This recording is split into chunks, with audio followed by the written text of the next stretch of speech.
doubts regarding the monopoly and monopolistic competition.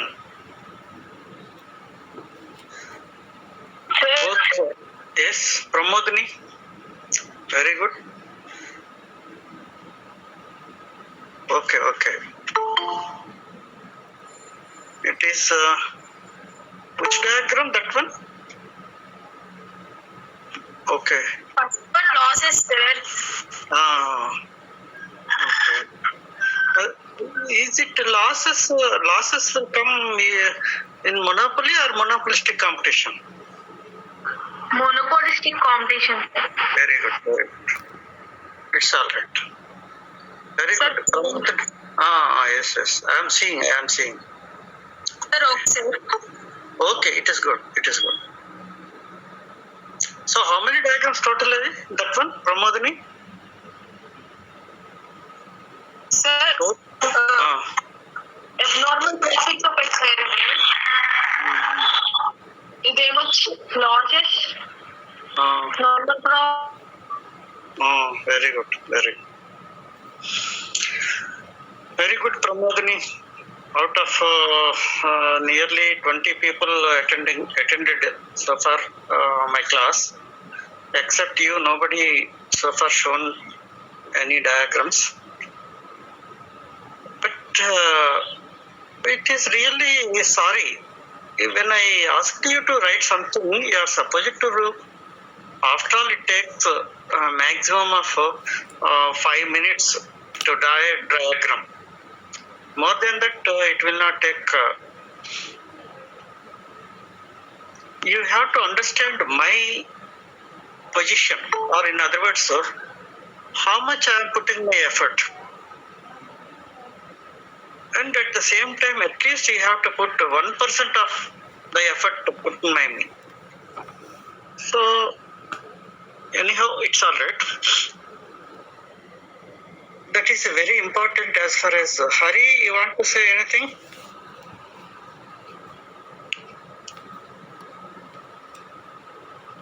Okay.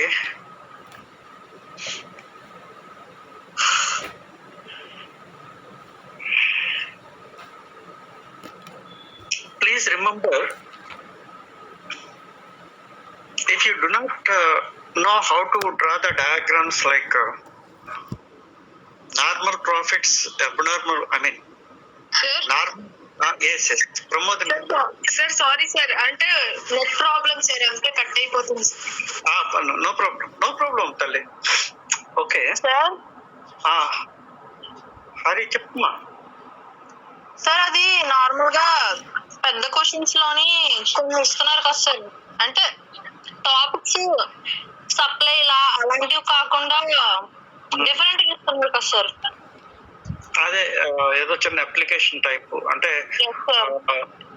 What is ఆల్గపల్లి, how it will control concentration, ఇలా ఏదో అక్కడ ఏం చేస్తారంటే అది కొద్దిగా అప్లికేషన్ పార్ట్ లోకి వెళ్ళాలి. జనరల్ గా అంటే what is economics, how it is useful అన్నాడు అనుకుందాం. Suppose what is economics, how it is related to law, what is economic welfare, how we can achieve the welfare of the people అని, ఇలా ఒక్కోసారి దాన్నే leading questions అంటారు.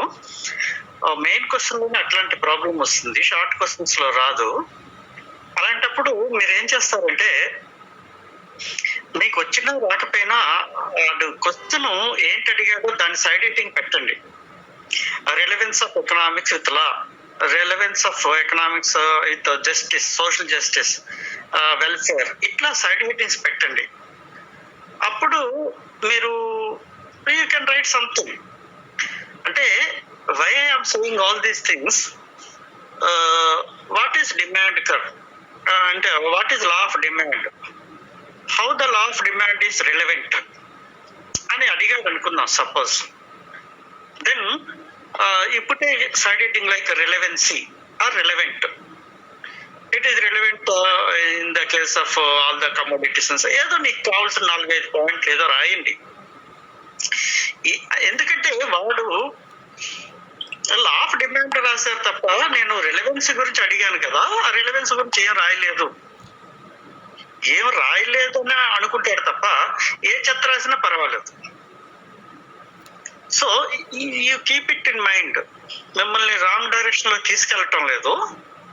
Question ఏమడిగాడు దానికి మనం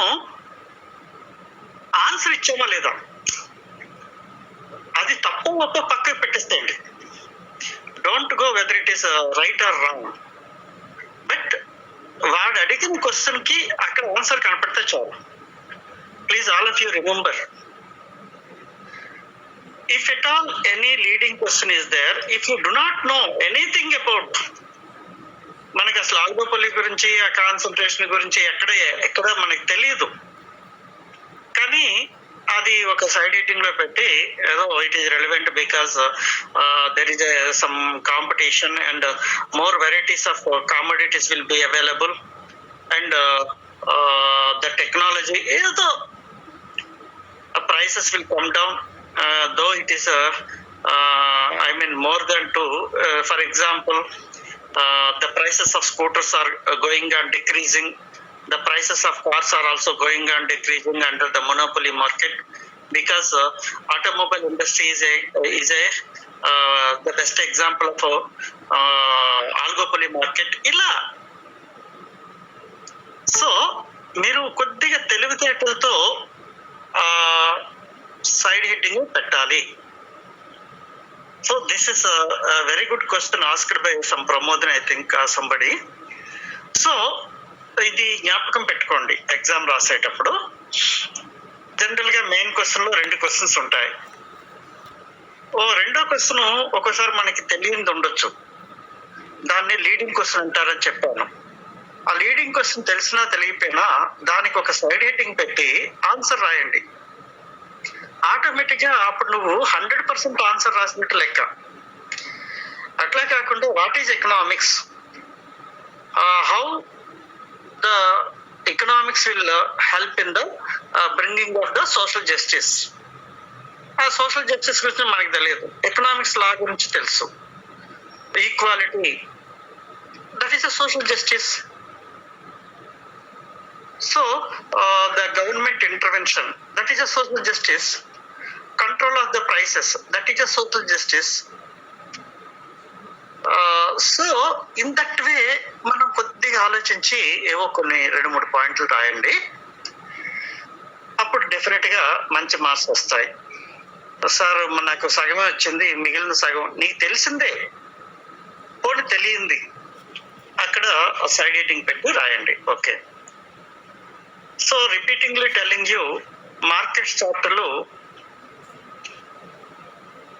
మొనోపొలీకి monopolistic కి డిఫరెన్స్, మొనోపొలీలో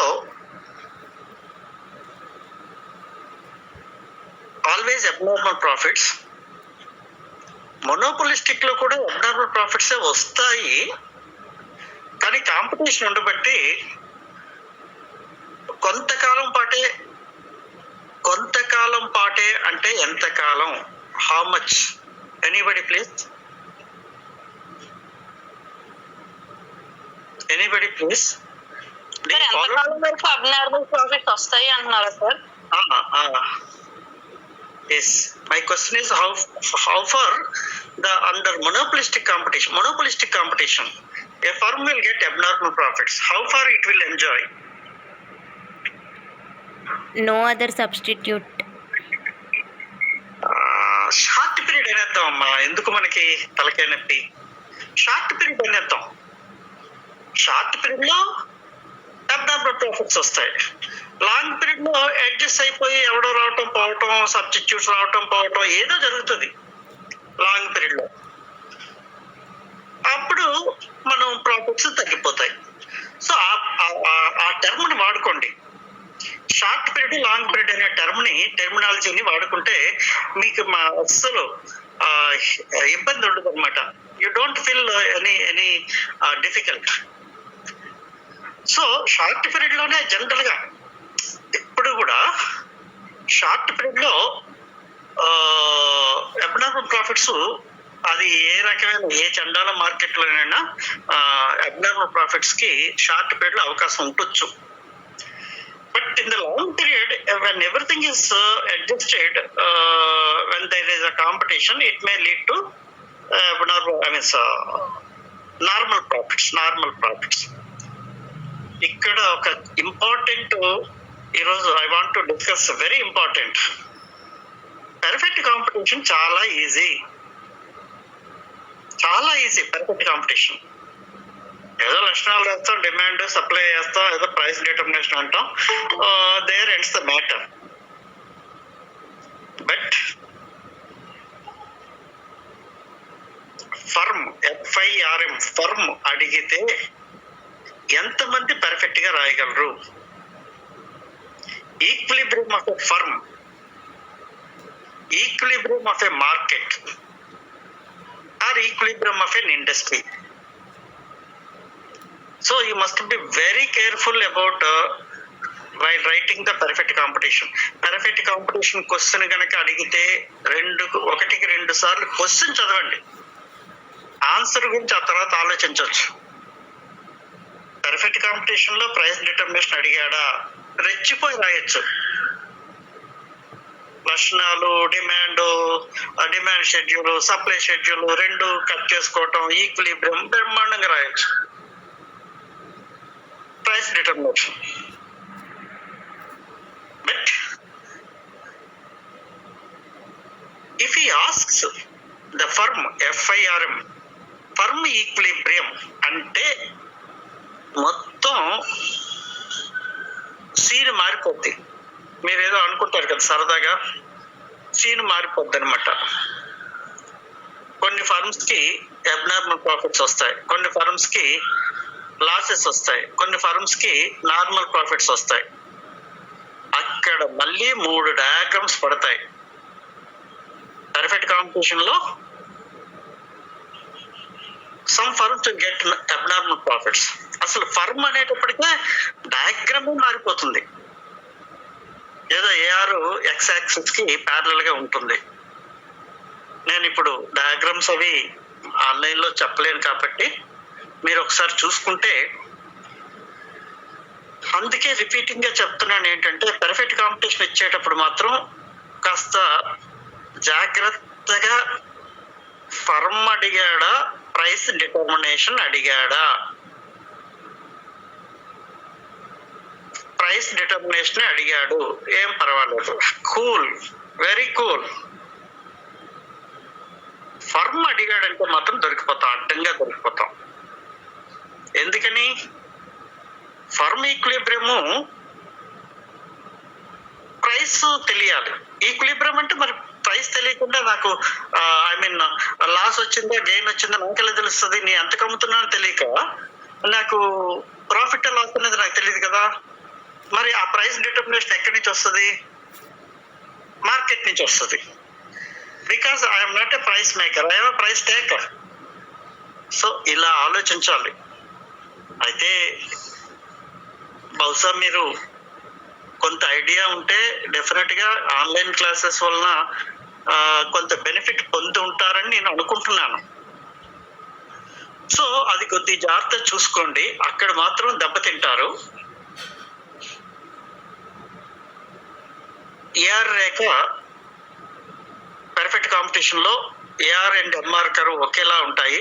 అది X యాక్సిస్ కి ప్యారలల్ గా ఉంటుంది. దాని మీద AC కర్వ్, MC కర్వ్స్ ఉంటాయి. తర్వాత ఎప్పుడు కూడా ఒక పర్ఫెక్ట్ కాంపిటీషన్ లోనే AR is equal to MR. But other markets లో ఎక్కడ కూడా AR is always greater than MR. AR is always greater than MR. Any type of market other than perfect competition, AR is equal to MR. అంటే firm కి AR MR ఒకటే perfect competition లో, మిగిలిన వాటికైతే అలా కాదు. సో అదొకటి fundamental గా జ్ఞాపకం పెట్టుకోవాలి. రెండో విషయం ఏంటంటే AC/MC రిలేషన్ ఏ రకమైన మార్కెట్ లోనైనా ఒకేలా ఉంటాయి. Average cost, marginal cost relation irrespective of market, weather it is a perfect perfect competition or a monopoly or monopolistic competition or oligopoly, any whether it is a perfect or imperfect. అయితే మిమ్మల్ని confuse చేయడానికి మన syllabus లో లేనట్టుగా ఉంటుంది. What do mean by imperfect competition and how the price is determined. అదే విషయంలో మనం మొనోపలిస్టిక్ చదువుకున్నాం, మొనోపొలీ చదువుకున్నాం, ఆల్గోపొలీ మార్కెట్ చదువుకున్నాం. ఈడెవడు మధ్యలో ఇంపర్ఫెక్ట్ కాంపిటీషన్ అడుగుతున్నాడు. Nothing but monopolistic competition. Monopolistic competition. అయితే ఈ ఇంపర్ఫెక్ట్ కాంపిటీషన్ ఇది డెవలప్ చేసింది మిసెస్ జోన్ రాబిన్సన్, ఒక లేడీ ఎకానమిస్ట్. మొనోపొలీని డెవలప్ చేసింది ప్రొఫెసర్ చాంబర్లిన్, వాడు ఒక మేల్ ఎకానమిస్ట్. అయితే మనకి ప్రస్తుతానికి అందులో ఉండే లక్షణాలు ఇందులో ఉండే లక్షణాలు ఒకేలా ఉంటాయి. కాబట్టి మనకి ప్రత్యేకంగా అది ఇంపర్ఫెక్ట్ అంటే అసలు ఇంపర్ఫెక్ట్ కాంపిటీషన్ లో when the market is said to be imperfect, when the market is said to be imperfect which is not perfect. అదన్నీ చెప్పాను, బహుశా మర్చిపోతుంటారు. నేను చెప్పడం నా బాధ్యత, మర్చిపోవటం మీ సహజం. సార్ చెప్పమ్మా. ఒలిగోపొలీ మోనోపోలిస్టిక్ రాదా సార్ అందులోకి? అది ఒక type of imperfect competition. That is not imperfect competition.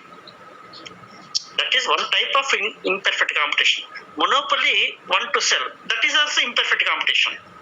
Two to sell, that is also imperfect competition. Oligopoly few to sell, that is also imperfect competition. Two to sell duopoly, that is also imperfect competition. Reverse లో కూడా చెప్పొచ్చు, one to buy, that is also imperfect competition. అయితే Mrs Joan Robinson ప్రత్యేకంగా తన speciality ఏంటంటే theory of imperfect competition develop చేసింది తను. అయితే అవన్నీ మన మొనోపలిస్టిక్ లో ఉన్న లక్షణాలే. కాకపోతే మనం మొనోపలిస్టిక్ అని పదం తీసేయాలి అక్కడ. ఎందుకని? వాడి ఈగో దెబ్బతింటుంది. వాడు నేను థియరీ ఆఫ్ ఇంపర్ఫెక్ట్ కాంపిటీషన్ అడిగితే వీడెవడు మొనోపలిస్టిక్ కాంపిటీషన్ రాశాడు అని.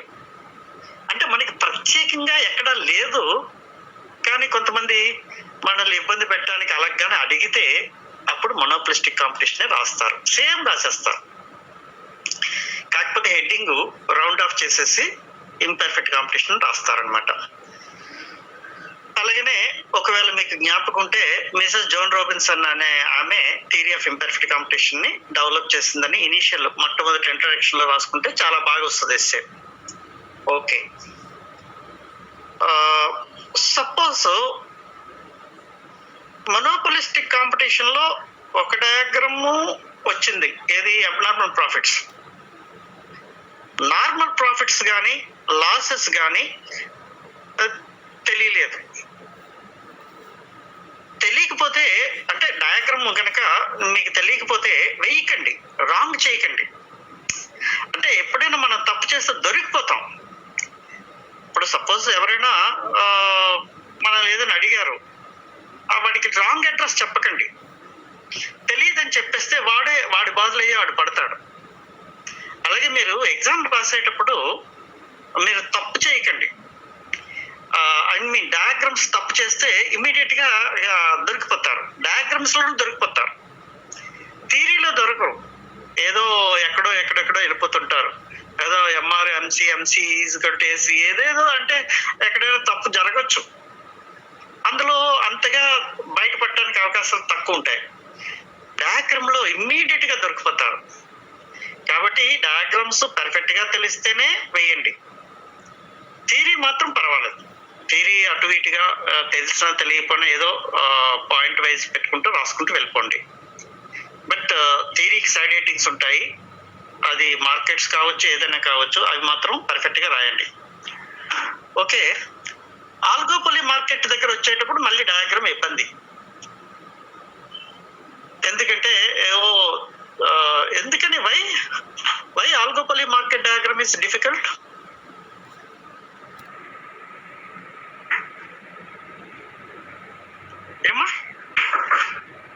ఈ don't Why have are exact diagram. అందులో చెప్పు పర్లేదు. కింక్ వల్ల సార్. కింక్ వలన కింద ఎంఆర్ రావు. పర్ఫెక్ట్, అదొకటి. తర్వాత దెర్ ఆర్ మెనీ మోడల్స్. ఆడు మొహం ఆల్గోపోలి అంటే కింకి మోడల్ ఉంది. డ్యూపిట్ ఎవడ ఉన్నాడు, బెర్నాండ్ ఎవడు ఉన్నాడు, ఎడ్జ్వర్త్ ఎవడు ఏడిశాడు. చాలా మోడల్స్ ఉన్నాయి ఆల్గోపోలిలో. కొల్యూషన్ అంటాడు, ఇంటర్ డిపెండెన్స్ అంటాడు. ఆ ఫీచర్స్ ఉన్నాయి కదా, ఆ ఫీచర్స్ ఒక్కొక్క ఫీచర్ ఒక్కొక్క మోడల్ అన్నమాట. అయితే ఈ మోడల్లో ఆల్గోపోలి ఉంటే డయాగ్రామ్ ఇంకొకలా ఉంటది. అందుకనే ఆల్గోపోలి మార్కెట్ కి డయాగ్రాము అంటే ఇది ఏదో పర్ఫెక్ట్ గా స్కిజ్జీ ఏదో ఈ పేరు అనుకుంటాను. వాడేదో చిన్న మోడల్ పెట్టాడు, దాన్ని కింకీ మోడల్ అంటారు. ఆ కింకీ మోడల్ తోటి జాగ్రత్తగా వేయండి. ఒకవేళ మీకు వేయటంలో ఇబ్బంది కనుకుంటే జస్ట్ ఏఆర్ కర్వ్ ఇలా జస్ట్ కింకు, దాని కింద ఎంఆర్ కర్వ్ కింకు, కరెక్ట్ గా ఎంసీ కర్వ్ వేసేస్తే సరిపోతుంది. అసలు ఏది రాదనుకుంటే ఏఆర్ కర్వ్ ఒకటి వేసి వదిలేయండి. 2 ఏఆర్ కర్వ్స్ వస్తాయి. ఏ టు బి ఒక స్లోప్ ఉంటుంది, బి టు సి ఇంకొక స్లోప్ ఉంటుంది. ఒకటి ఎలాస్టిక్ గా ఉంటుంది, ఒకటి ఇన్ఎలాస్టిక్ గా ఉంటుంది. సో ఆ విధంగా ఆల్గోపోలిని మేనేజ్ చేయండి. ఓకే, కమింగ్ టు ద మనం పేపర్ డిస్కస్ చేస్తున్నాము. ఇందులో ఎక్స్ప్లెయిన్ అంటే మనం ఇంతవరకు extra price of output determination under monopoly market అన్నాడు. Explain the oligopoly market, prevention of economic concentration అన్నాడు. లాస్ట్ క్వశ్చన్ ఏంటంటే explain the structure of capital market in India. Very good. మొన్న ఒక అమ్మాయి మనకి పంపించింది, అది మీకు అందరికి పంపించాను. Capital market, the sources of capital market. అయితే అది షార్ట్ క్వశ్చన్ కి పనికి వస్తుంది. సోర్సెస్ ఆఫ్ క్యాపిటల్ మార్కెట్ మీకు పంపించింది. షార్ట్ క్వశ్చన్ వరకు అయితే సరిపోతుంది, ఎందుకంటే 8 ఎన్నో పాయింట్స్ ఉన్నాయి. కానీ దాన్ని ఏమంటున్నాడు, స్ట్రక్చర్ రాయమంటున్నాడు. స్ట్రక్చర్ రాయమంటే మీకు మనీ మార్కెట్ స్ట్రక్చర్ ఉంది, చూసుకోండి. మనీ మార్కెట్ స్ట్రక్చర్ ఒకటి పంపించాను. ఒక ఏమంటారు దాన్ని, చార్ట్ అంటారు, ఫ్లో చార్ట్ అంటారు అనమాట. ఏదో మనీ మార్కెట్ కింద 2 ఏదో షార్ట్ పీరియడ్ ఇలా ఒక స్ట్రక్చర్ ఉంటుంది. అలాంటి స్ట్రక్చర్ లోకి 8 పాయింట్స్ వెళ్ళిపోవాలన్నమాట. అందులో నాకు తెలిసి అన్ని పాయింట్స్ వచ్చాయి. నాకు తెలిసి ముఖ్యంగా యూనిట్ ట్రస్ట్ వచ్చిందో లేదో చూసుకోండి ఒకసారి. ఎందుకంటే క్యాపిటల్ మార్కెట్ లో especially in India unit trust is very very important. Capital market దాన్ని మనం యూనిట్లు అంటాం. బహుశా మీకు కొంతమందికి తెలిసే ఉండదు. UTI, unit trust of India, అది ప్యూర్లీ ప్రొవైడ్స్ క్యాపిటల్ మార్కెట్. అదేదో మనం అక్కడ యూనిట్లు కొనుక్కుంటాం. మన విశాఖపట్నంలో కూడా ఉంది బ్రాంచి. అక్కడ మొన్నటి వరకు ఇక్కడెక్కడ బొల్లే కాలేజ్ దగ్గర ఉండేది, ఇప్పుడేమో ద్వారకా నగర్ దగ్గరికి వెళ్ళిపోయింది. ఐ మీన్ తిలక్ షోరూమ్ పక్కకి. వస్తే నీ దగ్గర ఒక 1000 రూపీస్ ఉన్నాయనుకుందాం. అక్కడికి వెళ్ళి సార్ నాకు ఒక ఎన్ని యూనిట్లు వస్తే అన్ని యూనిట్లు ఇచ్చేయండి అంటే, వాడు యూనిట్ 100 రూపాయలు అయితే 10 ఇచ్చేయండి అంటాం. అంటే అంతే సంగతులు. ఆ 1000 రూపాయలు పోయినట్టు కాదు, వాడు కంపెనీ షేర్ లో ఇన్వెస్ట్ చేసుకుంటాడు, స్టాక్స్ లో ఇన్వెస్ట్ చేసుకుంటాడు. గవర్నమెంట్ ఆఫ్ ఇండియా, ఆడెవడో రోడ్డు మీద కాదు, గవర్నమెంట్ ఆఫ్ ఇండియా. అయితే నీకు మళ్ళీ డబ్బులు అవసరం. అప్పుడే నీకు ప్రతి ఏదో ఇయర్కో 6 monthsకో నువ్వు పలానప్పుడు 10 యూనిట్లు నువ్వు కొనుక్కున్నావు, ఇప్పుడు అది 11 అయింది అంటాడు. అదేంటి 11 అవడం ఏంటి అంటే, నీ 10 యూనిట్లని ఎందులో ఇన్వెస్ట్ చేసి ప్రాఫిట్ వచ్చింది, మళ్ళీ ఆ ప్రాఫిట్ అందులోకి ఇన్వెస్ట్ చేసేసాడు. అప్పుడు నీ యూనిట్ వాల్యూ 10+1 అయింది. అలా మనం 10 సంవత్సరాలు మర్చిపోయాం అనుకుందాం. సపోజ్ అది 20-30 యూనిట్లు అయిపోతాయి. నీకు ఎప్పుడు కావాలంటే అప్పుడు అమ్మేసుకోవచ్చు, ఎప్పుడు కావాలంటే అప్పుడు. సార్ నాకు డబ్బులు అవసరం, నా యూనిట్లు అమ్మేస్తాను అన్ని అమ్మేస్తారు, తీసుకుంటారు, నీ డబ్బులు నీకు ఇచ్చేస్తారు. So that is very very important capital market. Unit trust of India is the main source of capital market is unit trust of India. దాని ఆబ్జెక్టివ్ అది. The main objective of unit trust of India is to mobilise small savings. ఇప్పుడు మరి ఎంత ఉందో నాకు idea లేదు. 10 రూపాయలు కూడా పెట్టి యూనిట్ కొనుక్కోవచ్చు. 10 రూపాయలు 10 సంవత్సరాల తర్వాత అది 200, 300 ఎంత అవుతుందో తెలియదు. ఎందుకని వాడు నీ 10 రూపాయలతో వ్యాపారం చేస్తాడు. ఆ 10 రూపాయలు 100 రూపాయలు సంపాదించవచ్చు. అంటే ఒక యూనిట్ 10 యూనిట్లు అయిపోద్ది. ఆ 10 యూనిట్లు నీకు కావాలంటే అమ్మేసుకోవచ్చు. So this is the unit trust of India is a very important capital market in India, which mobilizes small savings. దాని ఆబ్జెక్టివ్ ఏంటంటే స్మాల్ సేవింగ్స్. అట్లాగే పోస్టల్ డిపార్ట్మెంట్ కూడా రికరింగ్ డిపాజిట్లు అని ఉంటాయి. అట్లాగనే of course post office direct గా అక్కడ ఇన్వెస్ట్ చేయదు, ఆ గవర్నమెంట్ కి ఏదో అప్పిస్తుంటది. సార్ మా దగ్గర ఫిక్స్డ్ డిపాజిట్లుగా ఇన్ని వచ్చాయి, రికరింగ్ డిపాజిట్ లో ఎవ్రీ మంత్ వచ్చేస్తుంది, మీకు డబ్బులు కావాలంటే తీసుకోండి. అప్పు మనకి ఇస్తాడు కొంత వడ్డీ, దానికి గవర్నమెంట్ కొంత వడ్డీ ఇస్తుంది. ఈ రెండిటికి తేడా వాళ్ళ లాభం కింద ఉంటుంది. అయితే పోస్ట్ ఆఫీసు కొన్ని రకాల డిపాజిట్లని క్యాపిటల్ మార్కెట్ లో వాడుకుంటారు. I think post office does not invest, but on behalf of the postal department, the government of India will invest. అది వాళ్ళ దగ్గర తీసుకొని. అట్లాగనే purely LIC, full LIC will come under capital market. Life insurance corporation of India విపరీతంగా, of course ఈ మధ్య private సెక్టార్కి వెళ్ళిపోయి నానా చెత్త సందుకొక ఇన్సూరెన్స్ కంపెనీస్ వచ్చేసాయి. రిలయన్స్ ఇన్సూరెన్స్ అని, టాటా, చాలా చెత్తగా ఉంది. Private companies, private players enter in to the insurance business. అయితే ఎల్ఐసికి ఏదో రోజు ప్రీమియం కొన్ని కోట్ల రూపాయలు వచ్చేస్తుంటది ప్రీమియం కింద, జనాలు కడుతుంటారు అఫ్కోర్స్ సెక్యూరిటీ కోసం. అదంతా కూడా వాళ్ళు ఇన్వెస్ట్ చేస్తారు, ఎల్ఐసి ఇన్వెస్ట్ చేస్తుంది. పెద్ద పెద్ద కంపెనీలకి ఆ షేర్లో ఇన్వెస్ట్ చేస్తుంటుంది. అయితే వాళ్ళు చాలా జాగ్రత్తగా ఇన్వెస్ట్ చేసి లాభాలు వస్తే ఆ లాభాలని మనకి ఎల్ఐసి డివిడెండ్ కింద ఇస్తారనమాట. అంటే మనం పాలసీ మెచ్యూర్ అయిపోయిన తర్వాత మనం ఒక 50,000 కడితే 10,000, 20,000 డివిడెండ్ కింద మనకు వస్తుంది 50,000తో పాటు. So that is also very very big capital market LIC. Of course State Bank of India కానీ ఈ కమర్షియల్ బ్యాంక్స్ కూడా వాళ్ళ దగ్గర ఏదైనా ఫిక్స్డ్ డిపాజిట్లే టచ్ చేస్తారు. ఎందుకమ్మా ఫిక్స్డ్ డిపాజిట్లు టచ్ చేస్తారు క్యాపిటల్ మార్కెట్ లో? ఫిక్స్డ్ డిపాజిట్లు అయితే ఎక్కువ టైం ఉంటుంది కదా సార్, అవి లాంగ్ పీరియడ్ ఇన్వెస్ట్మెంట్స్ కదా అవి. మనం 5 సంవత్సరాల వరకు అన్ని అడగం కాబట్టి 5 సంవత్సరాల వరకు వాడు వ్యాపారం చేసుకుంటాడు. So the difference is between the money market and capital market is nothing but more than 1 year కదా. ఒక 2 years అయితే అది ఆటోమేటిక్ క్యాపిటల్ మార్కెట్ లోకి వెళ్ళిపోతాయి. నువ్వు ఎక్కడైనా more than 1 year fixed deposit వేస్తే ఆ డబ్బులు తిన్నగా తీసుకెళ్లి క్యాపిటల్ మార్కెట్ లో వాడేసుకుంటారు. అదేంటి వాడేసుకోవటం ఏంటండి, గవర్నమెంటే, ఎవడో బయటోడు వాడుకోడు. So this is how the capital market జాగ్రత్తగా స్ట్రక్చర్ ని నీట్ గా వెయ్యొచ్చు.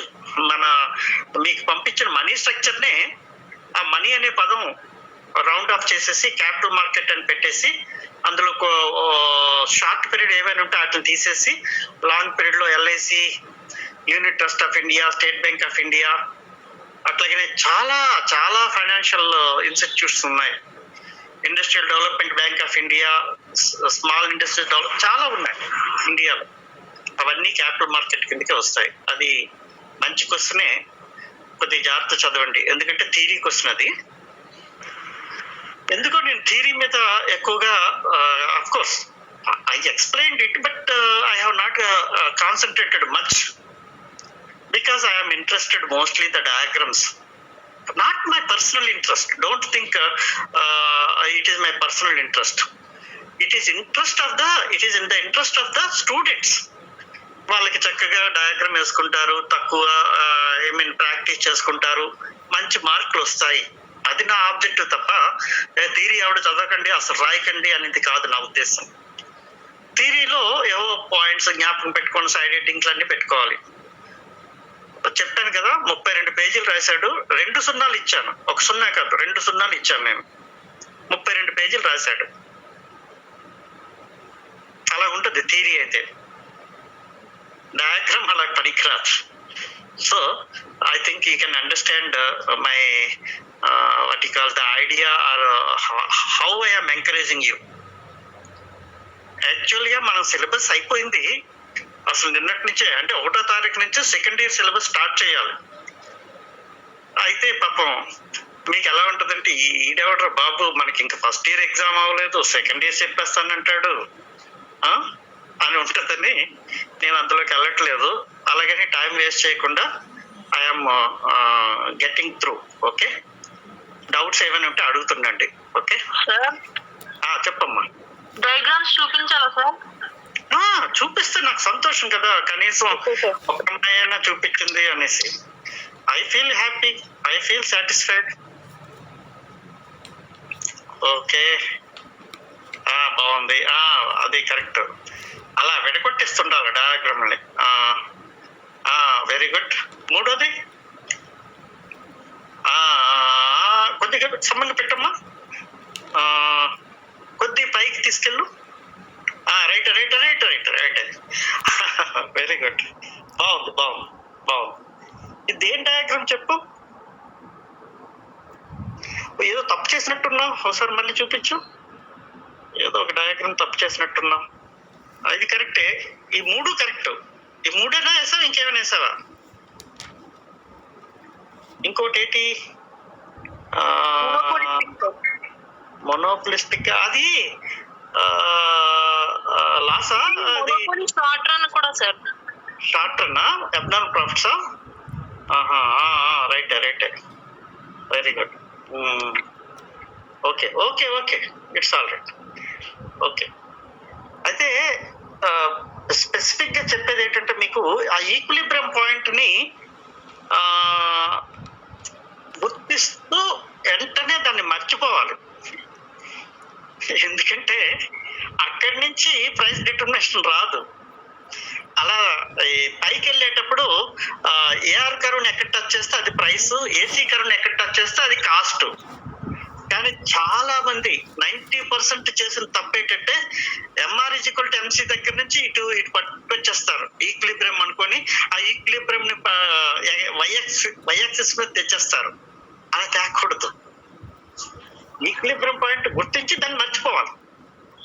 అది ఎందుకు గుర్తించాం అంటే ఆ పాయింట్ లోంచి అలా పైకి వెళ్తే ఏఆర్ కర్వ్ టచ్ చేస్తుంది అంటే అది ప్రైస్, ఏసీ కర్వ్ ని కట్ చేసుకుంటూ వెళ్తుంది అది కాస్ట్. దీనికి ఇంకేం ఇంపార్టెన్స్ లేదు. ఎంఆర్ ఈక్వల్ టు ఎంసీకి ఇంపార్టెన్స్ లేదు అక్కడ. ఈక్విలిబ్రియం దగ్గర నుంచి వై యాక్సిస్ తీసుకెళ్తారు అని చెప్తున్నారా సార్?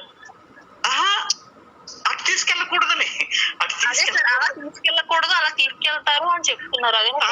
అది అది అది అలా తీసుకెళ్తారు, 90% అలా తీసుకెళ్తారు. అది తప్పు. ఈక్విలిబ్రియం పాయింట్ నుంచి వై యాక్సిస్ తీసుకెళ్ళకూడదు. ఎక్కడి నుంచి తీసుకెళ్లాలంటే ఏఆర్ కర్వ్ టచ్ చేసిన దగ్గర ప్రైస్ డిటర్మినేషన్. ఏఆర్ అంటే ప్రైస్ లేనే. అట్లా ఏసీ యావరేజ్ కాస్ట్ ని కట్ చేసిన దగ్గర కాస్ట్ డిటర్మినేషన్. ఆ 2 పాయింట్స్ ఇంపార్టెంట్ తప్ప ఇంకా ఈక్విలిబ్రియం పాయింట్ అనేది పనికిరాదు. కాకపోతే ఈక్విలిబ్రియం తెలుసుకుంటేనే తప్ప అందులోంచి వెళ్ళాలని మనకు తెలియదు. మార్గం అది ఒకటి చూపిస్తుంది, కానీ దానికి చూపించిన తర్వాత దానికి వాల్యూ ఉండదు అనమాట. దాంతో మర్చిపోవటమే. Okay, thank you. అర్థమై ఉండాలి అందరికీ. కానీ ఆన్లైన్ క్లాస్ లో డయాగ్రామ్స్ ఎక్స్ప్లెయిన్ చేయటం అనేది ఏదో సాహసమే. అర్థం చేసుకుంటే ఇంకా పెద్ద సాహసమే. Okay boy. Diagrams monopoly abnormal ప్రాఫిట్సా? Abnormal profits, okay normal profits, loss and profit. Right Gayatri. Gayatri correct. Lakshmi thank you sir. You want to okay correct తల్లి.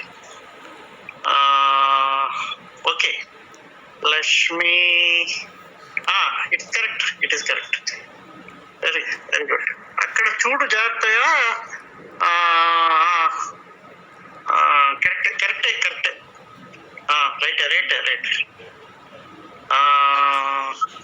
రైట్ లాసా అది? జాగ్రత్తగా వెళ్ళండి. మళ్ళీ మనం ఒకసారి టెక్స్ట్ బుక్ గానీ ఏదైనా చూడండి.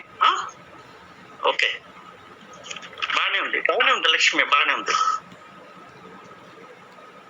గుడ్.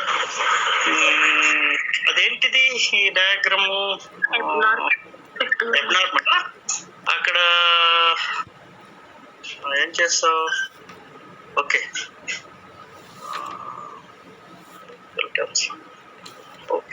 ఆ మధ్యలో ఖాళీ అన్ని ఇక్కడ కట్ అయిపోయి అన్ని కలిసి. జాగ్రత్త జ్ఞాపకం పెట్టుకోండి అమ్మా. ఏఆర్ఎంఆర్ మధ్య జాగ్రత్త చూడండి, జాగ్రత్త వినండి. ఏఆర్ఎంఆర్ మధ్య ఏసీఎంసీ కనుక కట్ చేసుకుంటే నీట్ గా వస్తుంది డయాగ్రామ్. ఏఆర్ఎంఆర్ మధ్య గ్యాప్ ఎక్కువ ఇచ్చారనుకుందాం, ఆ మధ్యలోనే ఏసీఎంసీ కనుక వచ్చితే మీకు డయాగ్రామ్ చాలా చక్కగా వస్తుంది. అలా కాకుండా మీరు ఏఆర్ఎంఆర్ ని చిన్నది చేసి ఆ స్పేస్ చిన్నది చేయటం వల్ల మీకు ఒకసారి అది పైకి వెళ్ళిపోవటం, ఒకసారి కింద పడిపోవటం అదంతా జరుగుతుంటుంది. అలా లేకుండా చూసుకోండి. డయాగ్రామ్ వేసేటప్పుడు ఏఆర్ఎంఆర్ మధ్య ప్లేస్ ఆర్ స్పేస్ ఎక్కువ ఇవ్వండి. ఇస్తే మీకు డయాగ్రామ్ చాలా బాగా వస్తుంది. ఓకే డయాగ్రామ్ పెద్దది వేస్తే కొంచెం విజిబిలిటీ బాగుంటదేమో సార్. అంటే పెద్దది ఒక పేజీకి వేయండి, మీ సొమ్మేం పోయింది. 32 పేజీలు ఉంటది. మొత్తం పేజీకి ఒక డయాగ్రామ్ వేయండి. ఆడు పడిపోతాడు కింద. ఈడవడరా బాబు ఒక పేజీకి డయాగ్రామ్ వేసేసాడు. సార్ ఇది ఎక్స్ప్లెనేషన్ బేస్డ్ ఆన్ డయాగ్రామ్ ఇచ్చేస్తే సరిపోతుంది సార్. చాలు డయాగ్రామ్స్ మీకు సేవ్ చేస్తాయి. అందుకని పెద్ద డయాగ్రామ్ వేస్తే మీకు పర్ఫెక్ట్ గా పాయింట్స్ అన్ని కూడా క్లారిటీ వస్తుంది. అఫ్ కోర్స్ ఇప్పుడు నాకు చూపించలేకపోవచ్చు, బట్ చూద్దాం. In case if at all any possibility to go offline, definitely we will check in each and everything. Okay bye. Any doubts please? Okay I will take leave. Pass అవుతారు, ఏం పర్లేదు. Okay రేపు Saturday కదా ఉంటుంది. Sir ఇంకేమైనా doubts ఉంటే రేపు అడుగుతాం సార్ చూసి. తప్పకుండా you are always welcome. Okay bye.